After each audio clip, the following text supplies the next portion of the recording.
बिस्मिल्लाहिर्रहमानिर्रहीम। नाज़रीन, मैं हूँ साकिब बशीर। अभी मैं इस्लामाबाद हाई कोर्ट में मौजूद हूँ।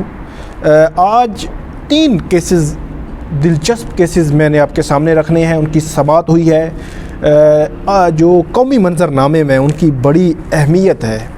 पहला केस है जो बाज़ हैं उनकी एक्सपोर्ट, जो अरब कंट्रीज़ हैं यूएई और सऊदी अरब, उनको एक्सपोर्ट करने से मुतल्लिक उसके ख़िलाफ़ एक दरख्वास्त है। और जो तलोर का शिकार यहाँ पे होता है रहीम यार ख़ान, बलूचिस्तान के कुछ इलाकों में, सिंध, इन इलाकों में जो तलोर का शिकार अरब कंट्रीज़ से आते हैं और यहाँ उनको इजाज़त दी जाती है। तो ये परिंदों का जो तहफ़्फ़ुज़ है उससे मुतल्लिक उसके तनाज़ुर में ये बड़ी अहमियत की आमिल ये केस है, जिसकी पॉइंट्स मैंने आपके सामने रखनी है। उसी से जुड़ा एक अपनी नोयत का दिलचस्प और अनोखा जो है वो केस, और अदालत ने जो इजाज़त दी है वो है 10 साल का एक बच्चा है अहमद हसन। वो आज अदालत में पेश हुआ है। जो एक वकील थे, पहले से केस समात जो तलोर और बाज़ की जो एक्सपोर्ट और उनके परमिट से मुताल्लिक़ के ख़िलाफ़ जो केस है वो ज़ेर समात था। तो उस बच्चे ने, उसकी वालदा पीछे बैठी हुई थी कोर्ट में, तो उसने भी आज इजाज़त मांगी और कुछ चीफ़ जस्टिस अतर मिनल्ला को मुखातब करके कुछ कहा। तो 10 साल के बच्चे को क्यों अदालत ने रोस्टम पे बोलने की इजाज़त दी और फिर उसकी पटिशन दायर करने की इजाज़त दे दी। ये दूसरा केस होगा जिसके पॉइंट्स मैं आपके सामने रखूँगा। दूसरा मामला होगा जो जुड़ा हुआ है पहले के साथ। और तीसरा है इस्लामाबाद से कुछ अरसा कबल एक शहरी जो है वो अगवा हुआ, लापता हुआ या गुम हो गया या मंजरनामे पे नहीं है। तो उससे मुतल्लिक इस्लामाबाद हाई कोर्ट ने एक बड़ा फ़ैसला दिया है। उसकी जो तफसीलात हैं वो मैं आपके सामने रखूँगा।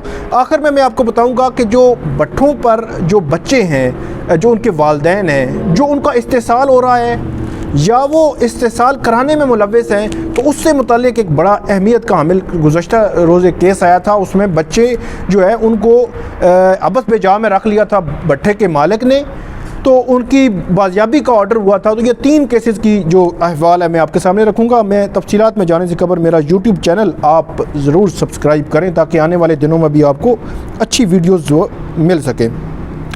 आज केस था कि बाज़ 150 जो फाल्कन्स हैं उनको यूएई और सऊदी अरब के जो शहज़ादे हैं उनको एक्सपोर्ट करने से मुतल्लिक उनके ख़िलाफ़ केस था कि और रोका जाए। दफ्तर ख़ारजा के जो हुकाम है वो अदालत में पेश हुए हैं। उन्होंने वक़्त मांगा है। Deputy attorney general Syed Tayyab Shah साहब वो भी अदालत में पेश हुए। उन्होंने वक़्त मांगा है कि इसमें हम जो जवाब जमा कराने के लिए और जो सेक्रेटरी ख़ारजा हैं उनसे अदायत लेने के लिए वक़्त दिया जाए। लेकिन इसमें एक बात जो बड़ी अहम मैं आपके सामने रखता हूँ कि केस ज़ेर समात है और दूसरी जानिब आज दफ्तर ख़ारजा के हुकाम जो हैं उन्होंने अदालत को बताया है कि कुछ जो फाल्कन्स हैं उनको एक्सपोर्ट किया जा चुका है।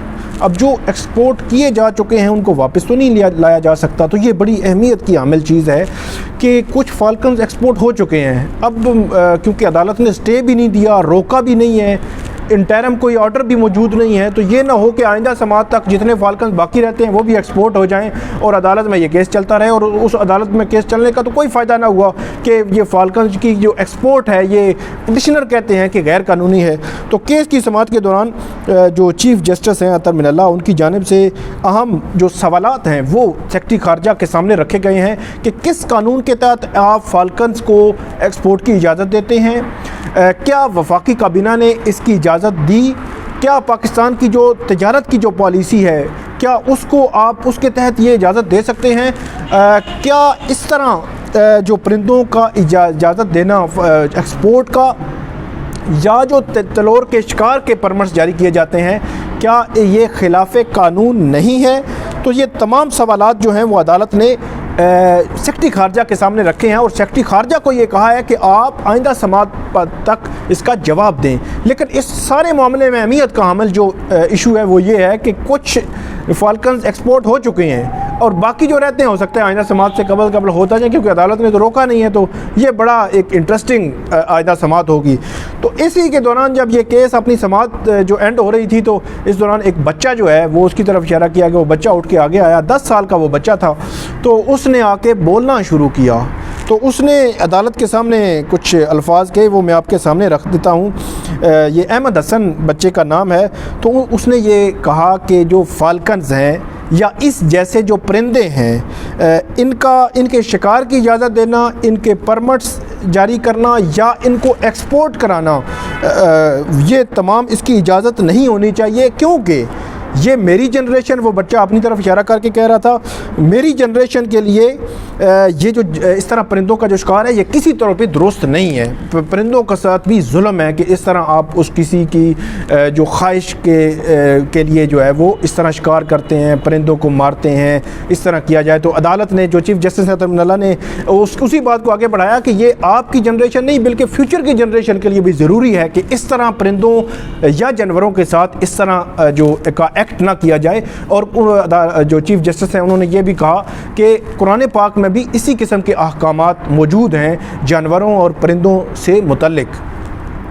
तो अदालत ने फिर जो बच्चे को ख़ास तौर पे जो अलाउ किया है, जो मंजूरी दी है, जो ऑर्डर किया है, वो ये है कि बच्चा जो है, उसकी वालदा जो है वो भी साथ आ गई। तो उन्होंने कहा कि आप जो है, क्योंकि आपने कुछ बोला है, आप कुछ जज्बात रखते हैं, तो ये अदालत आपको इजाज़त देती है कि आप बतौर पटिशनर इसमें एक नई पटिशन जो है वो फ़ाइल कर सकते हैं फाल्कन्स के परमिट्स रोकने के लिए या परिंदों के तहफ़्फ़ुज़ के लिए। तो अदालत ने वो मंजूरी दे दी। तो वो बड़ा इंटरेस्टिंग एक फैक्ट था, वो मैंने आपके सामने रखा। अब आइंदा जो माह है इस मामले में मज़ीद जो डेवलपमेंट हुई वो आपके सामने रखूँगा। दूसरा जो केस है वो जो इस्लामाबाद से एक लापता होने वाले शहरी से मुतल्लिक है। 6 साल पहले लापता हुआ, या वो ख़ुद गुम हो गया या उसको किसी ने अगवा कर लिया। तो इन तमाम तनाजुर में ये केस जो है वो चल रहा था हाई कोर्ट में।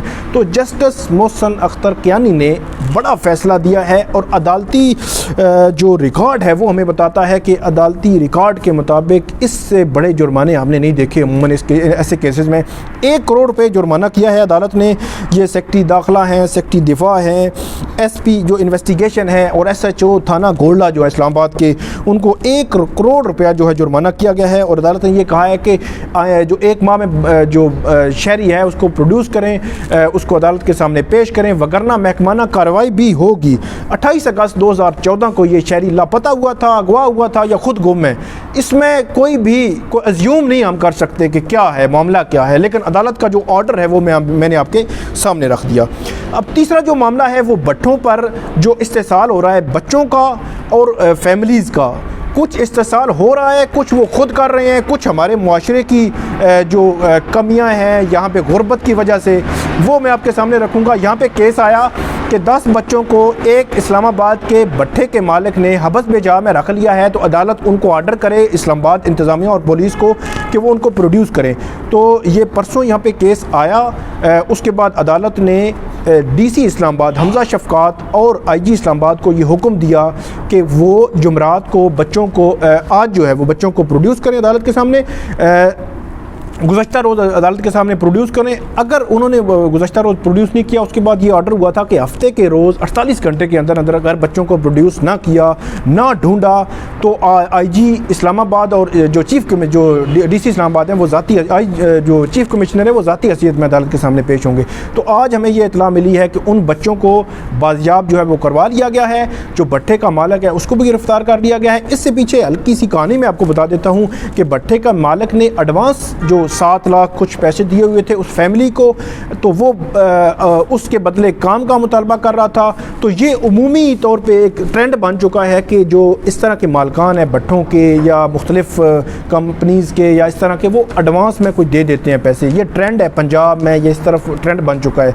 तो उस ट्रेंड के तहत ये मामला चल रहा था। तो अदालत ने सख्त बरमी का इजहार किया और कहा है कि इस्लामाबाद की हद तक जो हमारी जुरिस्डिक्शन है, ऐसा कोई वाक़या नहीं होना चाहिए कि जिसमें कर्ज देकर इस्तेसाल करते हैं मालकान, वो मालिक भी गिरफ्तार है। अब इस हवाले से कल इंटरेस्टिंग जो है वो समात भी होगी। नाज़रीन, ये तीनों केसेस यकीनन आपको पसंद आएंगे। आइंदा भी अच्छी वीडियोस देखने के लिए हमारा YouTube चैनल सब्सक्राइब करें। बहुत शुक्रिया।